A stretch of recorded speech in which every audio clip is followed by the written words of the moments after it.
fica com aquele versículo, né? Ainda que uma igreja viesse esquecer de ti. Lá de Isaías, né? Mas eu não me esqueci de você. Querida igreja, bom dia. Que a paz do nosso Senhor, Salvador Jesus Cristo, esteja com os irmãos nessa manhã. O pessoal está voltando aos poucos das férias, né? Temos um casal ali que está nos visitando, sejam muito bem-vindos, tá? A mamãe do Miguel, agora, a mamãe do Miguel, como é que é a mamãe? Hã? Maria Ramos, né? Seja bem-vinda, minha irmã, direto do Amapá para cá, né? É uma alegria recebê-los nessa manhã. Querida igreja, nessa manhã eu gostaria de estar meditando sobre um tema que é uma igreja que vive o reino em unidade e em missão. Vivemos, alguns de nós, momentos difíceis, momentos em que o mundo, ele tenta nos dividir de várias maneiras, por ideologias, por gostos. E nessa dificuldade, alguns de nós fica meio perdido, não sabendo que caminho tomar. Eu vejo, e eu sempre vou ressaltar isso muito esse ano, porque nós vivemos um ano de política, e eu não quero que essa igreja venha a se dividir, venha a criar um cisma, venha a criar uma dificuldade por questões políticas. E pensando nessa unidade, Deus me trouxe para meditarmos nas bem-aventuranças. Naquele contexto em que Cristo sobe ao monte, e para dentro do judaísmo é uma coisa muito emblemática, assim como a lei, ela foi dada no Monte Sinai, através de Moisés. Jesus, ele sobe ao monte, e ali ele faz um discurso sobre as bem-aventuranças. É o Sermão do Monte, e ele começa todo o Sermão do Monte, que vai de Mateus 5 até Mateus capítulo 8, todo ele é um ensinamento. É Deus ensinando na prática o que é essa vida do reino. Qual é a nossa missão? Qual é a nossa unidade? Naquele contexto histórico, a igreja também vivia um período de euforia. As pessoas estavam esperando o Messias político, o Messias guerreiro, o Messias que ia levantar a espada e retirar o povo romano daquela empáfia deles. Eles queriam um rei político.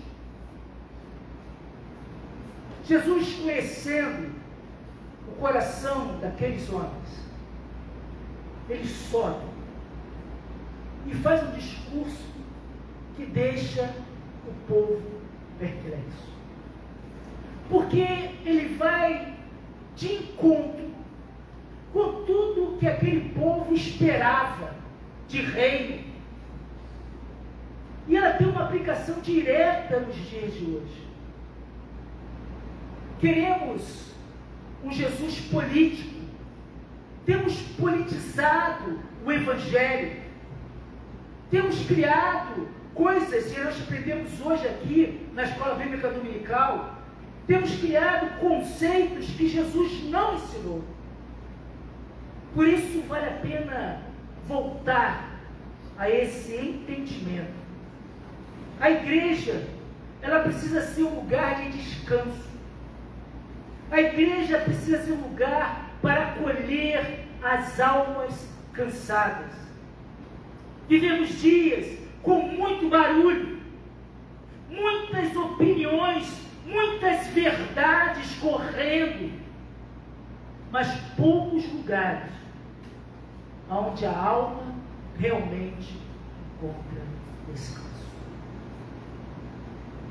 A boa notícia, meus irmãos, é que através do Evangelho de Jesus, o genuíno Evangelho, nunca construiu o reino em cima de pessoas autossuficientes. E é isso que ele começa a falar. Eu convido a igreja a abrirem as suas Bíblias em Mateus, capítulo 5, dos versos de número 1 aos versos 10. Eu estarei fazendo, toda vez que eu estiver pregando, que nós temos o privilégio aqui, temos o Derek, pastor Carlos, pastor Josias, André, pastor Helder, mas quando eu tiver, eu vou fazer uma série de mensagens em cima do Sermão do Monte. E hoje, vamos começar aqui. Jesus, ele olha aquela multidão confusa, aquela multidão que estava perplexa com várias situações que estavam vivendo e que queria empoderar um Jesus político, um Jesus libertador da tirania do Império Romano. E Jesus aparece com um discurso que é muito mais profundo, que é muito mais alto do que aquilo que aquele povo pensava. Jesus não vai falar de um reino político, vai falar de um reino eterno,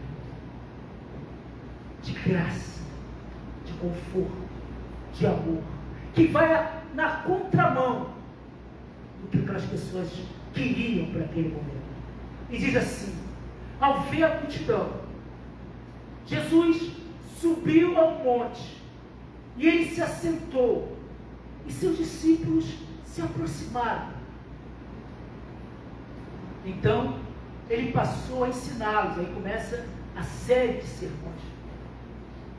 E Jesus disse: bem-aventurados os pobres de espírito, porque deles é o reino de Deus. E continua: bem-aventurados os que choram, porque serão consolados. Bem-aventurados os mansos, porque herdarão a terra. Bem-aventurados os que têm fome e sede de justiça, porque serão saciados. Bem-aventurados os misericordiosos, porque alcançarão misericórdia. Bem-aventurados os limpos de coração, porque verão a Deus. Bem-aventurados os pacificadores, porque serão chamados filhos de Deus. Bem-aventurados os perseguidos por causa da justiça, porque deles é o reino dos céus. Senhor, Teu Espírito Santo, Pai, tenha liberdade para falar aos nossos corações. Ó Pai, que haja entendimento. Ó Pai, que através da Tua mensagem, que a Tua igreja possa viver o reino verdadeiro do Senhor, em unidade e em missão. Usa, meu Pai, como instrumento do Senhor, para trazer a Tua palavra nessa manhã. Oração que eu te faço em nome de Jesus. Queridos, Jesus, quando ele chega e começa a fazer o seu discurso, ele cria um impacto muito grande, porque o reino de Deus é inverso lógica do mundo. A lógica do mundo é conquistar, é ganhar, é ser. Vivemos num mundo hoje de egoísmo. Vivemos uma multidão que quer cada vez mais ter ao invés de ser. E esse sermão vai de encontro a essas narrativas. E hoje, passado mais de 2000 anos, o nosso coração continua o mesmo. Vivemos em uma cultura e em uma sociedade que exalta o sucesso, que quer poder, que quer visibilidade, que quer independência, que quer like, que quer curtidas. Mas bem-aventurados é um choque de realidade, porque Deus começa, bem-aventurado, e essa expressão idiomática no grego significa a verdadeira felicidade, a felicidade plena, a felicidade real. Não vem de conquistas políticas, não vem de Roma, não vem de Grécia, não vem de partido A nem de partido B. A verdadeira felicidade vem do céu. E ele choca aquela comunidade falando: bem-aventurado os pobres de espírito, porque deles é o reino dos céus. Bem-aventurado os que choram, porque serão consolados. Bem-aventurados os mansos, porque herdarão a terra. Jesus, no seu discurso, ao começar a anunciar, ele começa não falando de coisas externas. A mudança que nós queremos tem que começar dentro de nós. O reino de Deus não começa das coisas que nós vemos ao nosso entorno. Ela nasce de dentro de nós, de uma comunhão com Deus. Quando nós falamos de unidade, João 17, Jesus fala: eu neles. A verdadeira felicidade é quando nós nos permitimos ser usados por Deus.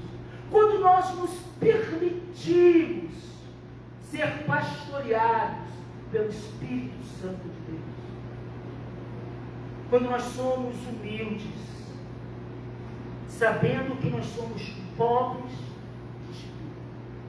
Esse termo aqui quer dizer que não é aquela pessoa que não tinha dinheiro, não é aquela pessoa que não tinha posse. Esse pobre aqui são aquelas pessoas que reconhecem a sua total dependência de Deus.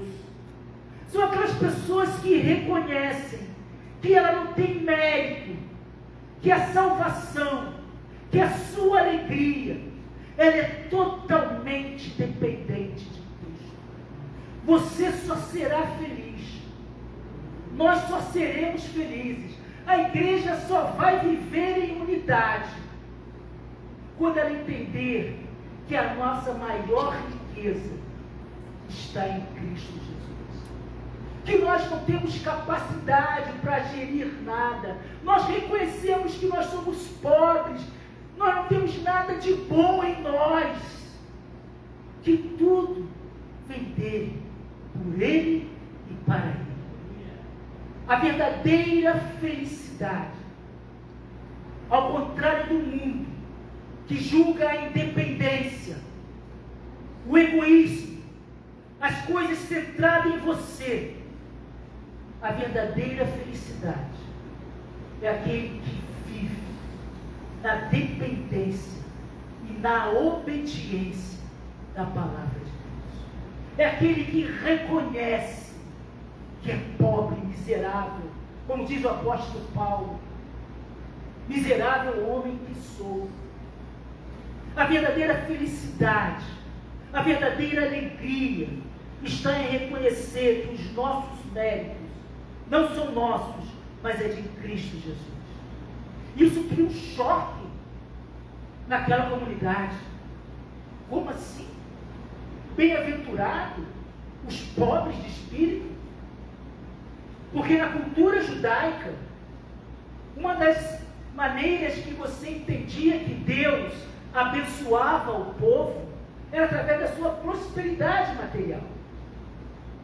E Jesus já começa falando, não é nada disso. Bem-aventurados os pobres de espírito. Bem-aventurado aqueles que reconhecem que dependem de Deus. Ele vai mais além. Ele fala, bem-aventurados que choram.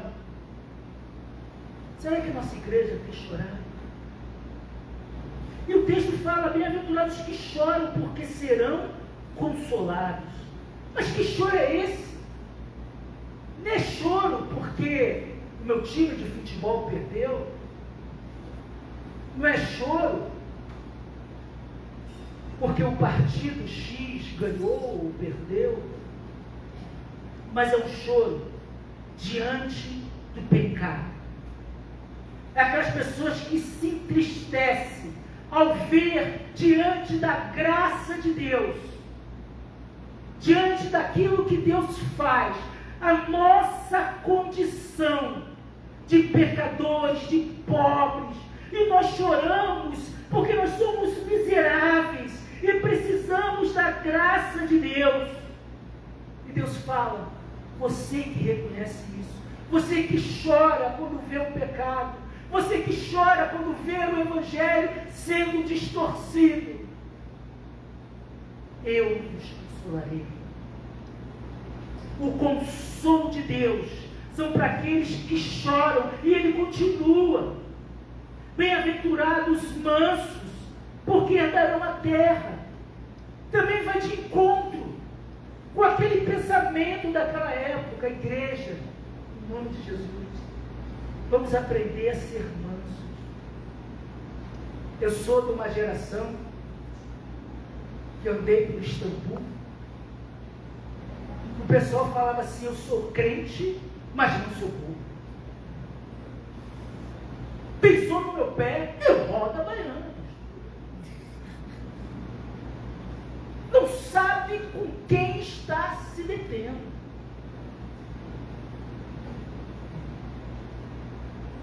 E naquele contexto existiam os zelotes, aquelas pessoas que confiavam no poder da espada, que confiavam no seu rigor.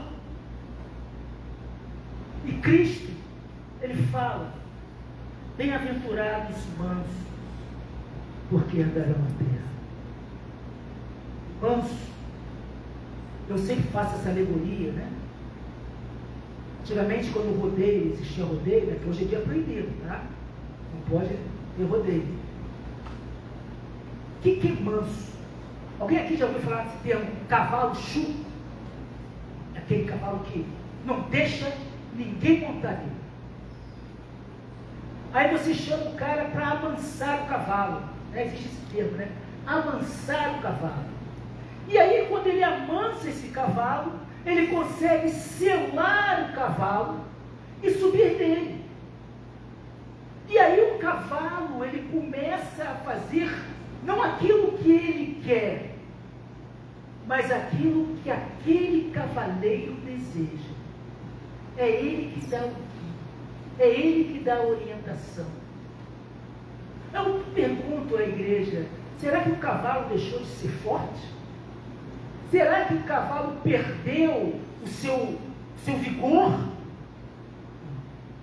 Mas ele canaliza a sua força na mansidão daquele que nos guia.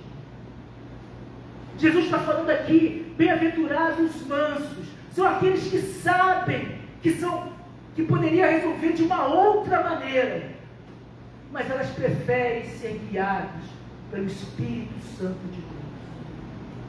Elas reconhecem e querem ser conduzidas por Cristo Jesus. Bem-aventurados mansos, esse é o caráter do reino de Deus. O reino de Deus, querida igreja, a unidade do povo de Deus, começa aonde o orgulho termina. Não existe reino de Deus onde o orgulho domine o nosso ser. Em um tempo de hoje, século 21, em que valoriza a autossuficiência, eu não dependo de ninguém. Eu pago, até brinquei hoje na EBD, né? Sou eu que pago as minhas contas. Ninguém tem nada a ver com isso. Tiver até uma palavra nova, né? Empoderamento. A mulher tem que ser empoderada, o homem tem que empoderar-se. Vivemos uma cultura de inflar os nossos egos. Mas Jesus nos chama para um quebrantamento, para a humildade e para a dependência total dele. Quando uma igreja entende isso, ela é unida. Ela não discute por cor de parede. Vou usar o termo que eu usei aqui hoje na EBD. Não discute pelo dia da ceia do Senhor. Não discute por coisas bobas. Mas ela se submete à autoridade de Deus. Como é feliz uma igreja que sabe e reconhece que é pobre de espírito, que chora diante dos pecados e que sabe ser mansa. É essa que Deus usa. Esse é o caráter de uma igreja unida. É o caráter do cidadão do reino. Segunda coisa que eu aprendo aqui é o desejo, é o nosso desejo que move o nosso coração. Eu comecei lá no início do ano pregando o Salmo 1, bem-aventurado que não anda, que não se detém, que não se assenta. Falamos de livro de Gálatas. Queridos, nós precisamos entender que o que move a nossa vida é aquilo que está no nosso coração. Por isso que se diz, aonde está o seu coração, ali está o seu tesouro. Que valor nós temos dado a Cristo? Será que nós temos valorizado mais as outras coisas? O que tem movido o seu coração? Aí Jesus fala. O que deve mover o coração daquele povo, naquele contexto, é a mesma coisa que deve mover a igreja de Cristo hoje. Ele começa dizendo, bem-aventurado os que têm fome e sede de justiça, porque serão fartos. Aquele que tem um coração em Cristo, ele tem fome de justiça. E aí, muito cuidado com o que é justiça. A justiça que Jesus fala aqui é a justiça de Deus, não a justiça dos homens. Não é uma justiça social, onde através da justiça social você aceita qualquer coisa, não. A justiça de Deus é um outro nível. A justiça de Deus é muito elevada. A justiça de Deus é muito superior.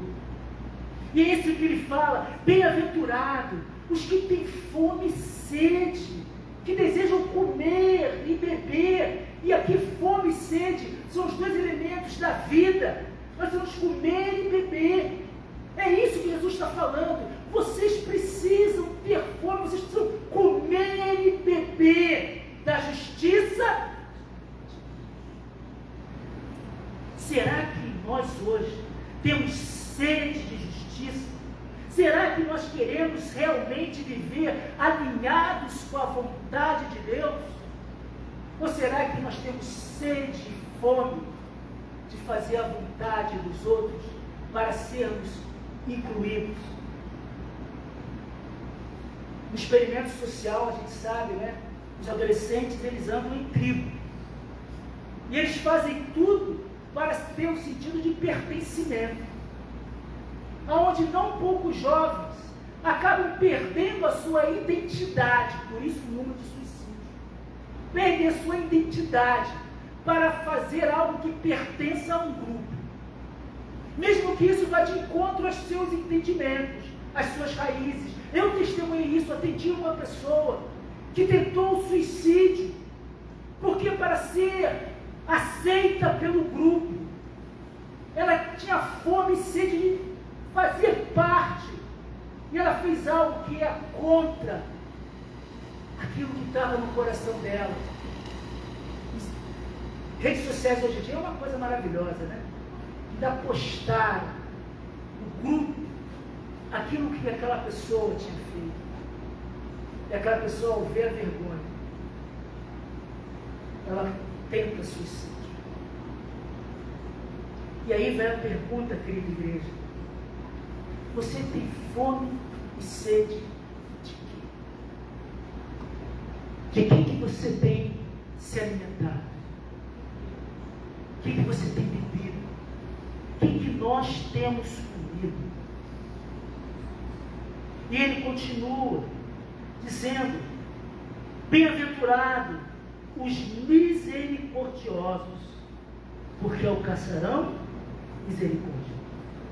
Os misericordiosos são aqueles que refletem nos outros a graça que receberam do Senhor. Como isso é difícil. No nosso egoísmo, nós queremos o melhor. Nós queremos tudo para nós. O melhor é meu. Essa pessoa chegou agora e eu tenho direito de fazer isso, porque eu vivi vários anos aqui nesse lugar. Esse lugar é meu. Jesus, ele fala que tanto o que trabalhou primeiro, quanto o último que trabalhou, ambos receberão a mesma paga. Isso é complexo para essa sociedade. Nós não conseguimos ser misericordiosos. E nós fomos recebidos por Deus, mesmo nas nossas esquisitices, diante dos nossos pecados, diante das nossas imperfeições. Cristo nos recebe. E o que Ele quer de nós? Ele fala da parábola do juiz. O que Ele quer de nós? Que nós também pratiquemos essa misericórdia, essa graça, também para aqueles que se achegam a nós. Isso é a unidade da igreja. A igreja precisa viver a misericórdia.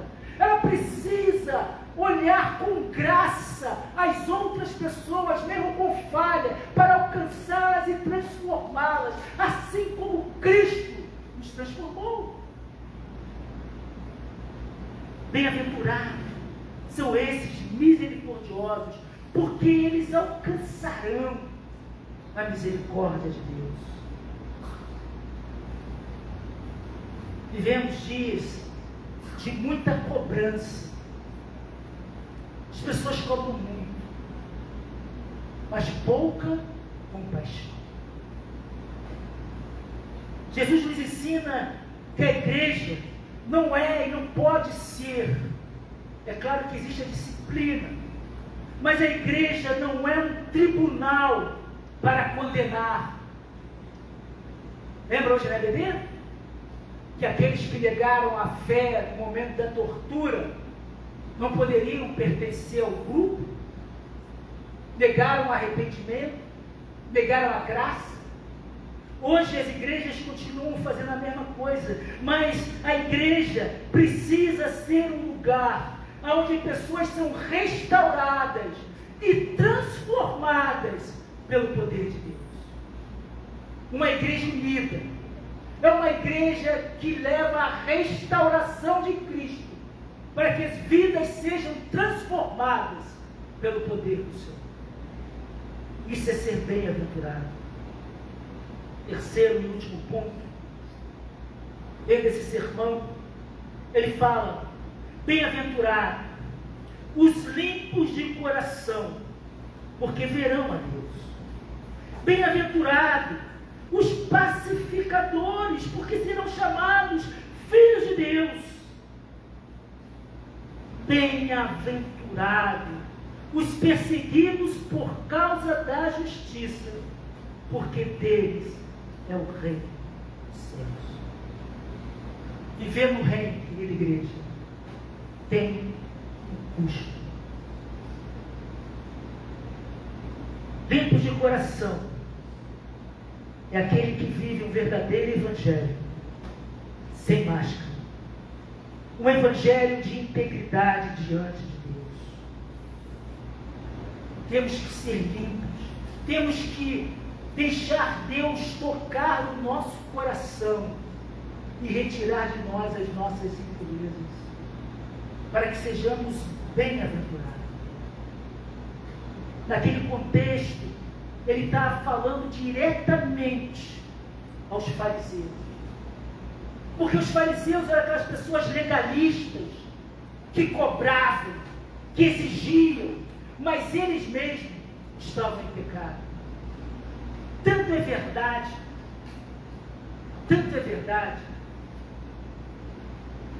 que Jesus, naquele momento em que a mulher é pega em adultério, e o pessoal começa a apedrejar, quer apedrejá-la, trazem essa mulher e querem apedrejá-la. E eles falam uma coisa, Jesus está ali, eles querem provocar Jesus, os fariseus querem provocar Jesus. Para assim, Jesus, na lei de Moisés, diz que a mulher que é pega em adultério deve ser apedrejada. O que o Senhor diz? Jesus não revoga a lei. Ele só fala o seguinte: quem não tiver nenhum pecado, que atire a primeira pedra. Mas não é uma questão simplória. Porque a lei de Moisés dizia que quando a mulher era pega em adultério, tanto ela quanto o homem deveriam ser apedrejados. Mas ali, naquele momento, só aparece a mulher. Aqueles homens tiraram o marido. Talvez se fosse influente, talvez fosse uma pessoa. Aí Jesus lança a hipocrisia daquele povo naquela situação. E ele fala: quem não tiver nenhum pecado, que atire a primeira pedra. E vocês vão ver que vão saindo dos mais velhos até os mais novos. E aí também existia um ritual judaico, da lei mosaica, para o apedrejamento. A primeira pessoa que deveria lançar a pedra é aquela que viu. Logo depois são os anciões, os mais velhos. E depois os mais novos. Se o cara que viu, ele entendeu a mensagem, não jogou pedra. Aí os anciões: se esse cara não joga, eu não jogo. Aí os outros: deu ruim, vamos embora. É exatamente isso, meus irmãos. É isso que Cristo está falando. Temos que viver um evangelho sem máscara, sem hipocrisia, mas diante da integridade de Deus. Uma outra coisa que para vivermos em unidade, isso é caríssimo. Precisamos ser pacificadores. Olha o que diz: bem-aventurados pacificadores, porque serão chamados filhos de Deus.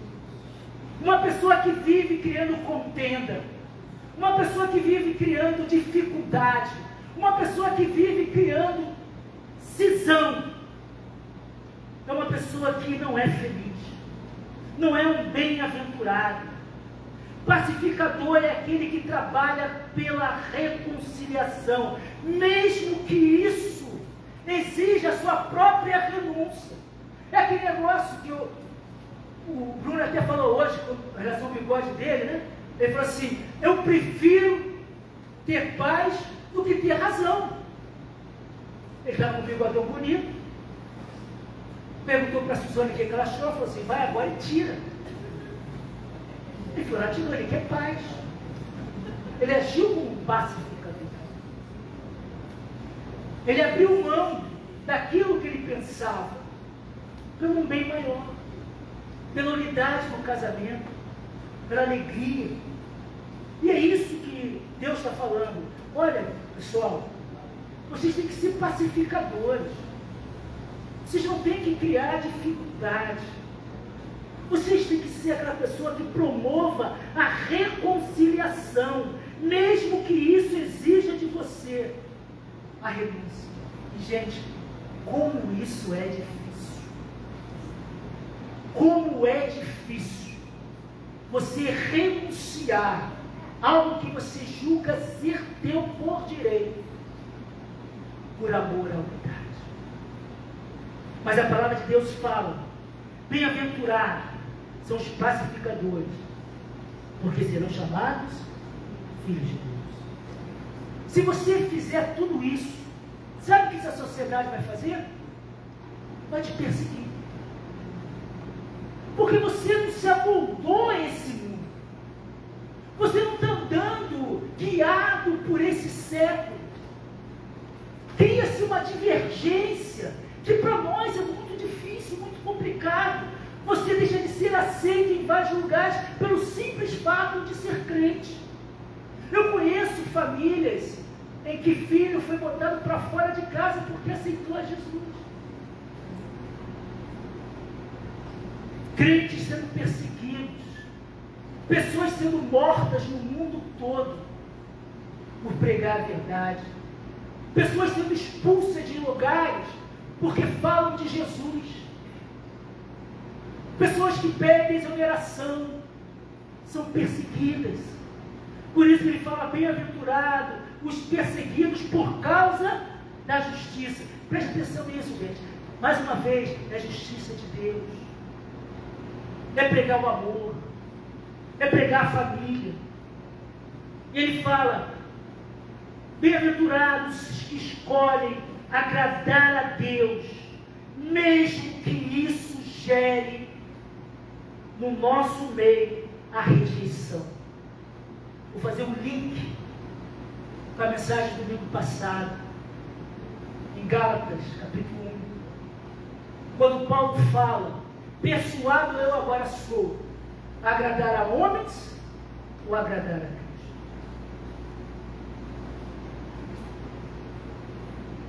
Nós precisamos, meus irmãos, entender que servir a Cristo gera contento para quem conhece a Jesus. Por isso ele fala: bem-aventurados perseguidos por causa da justiça divina, não da justiça humana, porque deles é o reino. A aprovação de Deus, preste atenção nisso, você que está passando por esse problema de identidade. A aprovação de Deus é muito maior e melhor do que qualquer rejeição. Não fique triste porque você não é bem-vindo, não é aceito em determinados lugares, porque você não senta na roda dos esclarecedores, não se detém, não anda. Porque muito maior é aquilo que Deus tem para as nossas vidas do que aquilo que o mundo oferece. Quero concluir chamando você para um convite real para viver o reino de Deus. Uma igreja que vive o reino, ela vive unidade e em missão de anunciar as boas novas de Cristo. As bem-aventuranças que todos nós sempre falamos não são apenas belas palavras, mas era um convite para cada um de nós mudarmos o nosso jeito de viver. Jesus quer que essa Igreja Batista Missionária do Maracanã, quer que o povo dele venha viver com o coração quebrantado, e que todos os dias eu e você temos fome e sede de justiça. O reino de Deus não é para quem parece forte, mas para quem confia em Deus. Talvez você se ache pequenininho, fraquinho, mas o reino de Deus não é pela fortaleza, não é pelo aquilo que você é, mas é pelo aquilo que você vive. Não é pelo aquilo que você tem, mas por aquilo que você fala, aquilo que você confessa. Hoje, mais uma vez, quero imaginar Jesus olhando para essa igreja, olhando para cada banquinho, para cada um de nós, e fala: bem-aventurado são vocês. Bem-aventurada Natália, Estevão, Thaís, Dagoberto, Paulinho. Bem-aventurada João, Maria, Tom. A graça de Deus está aqui. Que nós possamos viver essa unidade, sendo cidadãos. Quero convidar o Ministério do Louvor para vir aqui à frente. Quero orar. Agradecer a Deus, porque Ele cuida de nós. E que nós precisamos, de verdade, viver esse reino de Deus, vivenciar essa maravilhosa graça de Cristo Jesus. Se você entrou aqui, tem se sentido fraca ou fraco, se você entrou aqui nessa manhã, tem vivido os desafios, você tem sido perseguido, você tem sido confrontado, ouça Deus falando: bem-aventurado sois vós. Vamos baixar nossas cabeças e vamos orar. Senhor, nosso Deus e Pai, muito obrigado, Senhor, pela sua santa palavra.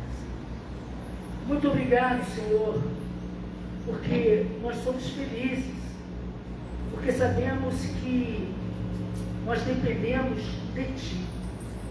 Nós queremos, ó Pai, chorar diante dos nossos pecados, diante das nossas misérias.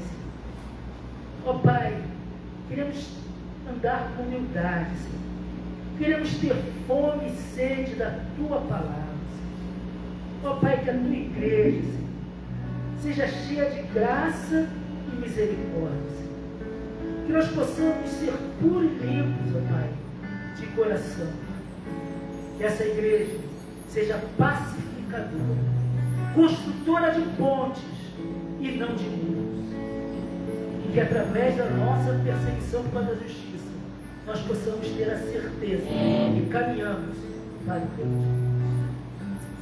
Ó Pai, fale aos nossos corações. Usa-nos, ó Pai, com poder, que nós possamos viver em unidade, Senhor, para proclamar o Teu Evangelho. Que possamos explicar a todos a razão da nossa fé. Essa é a nossa oração. Em nome de Jesus. Amém.